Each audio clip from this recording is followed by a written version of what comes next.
This is the machining time calculator for turning and milling operations, which calculates how long your machining process will take. Let's look at the input fields.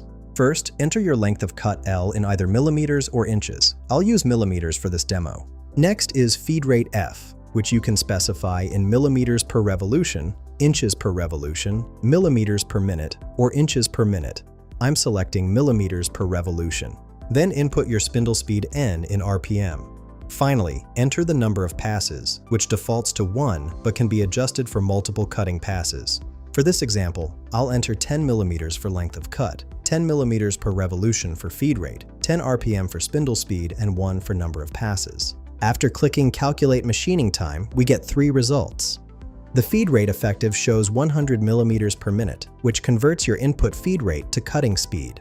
Time per pass displays 6 seconds, telling you how long each cutting pass takes. Total machining time also shows 6 seconds since we're only doing 1 pass.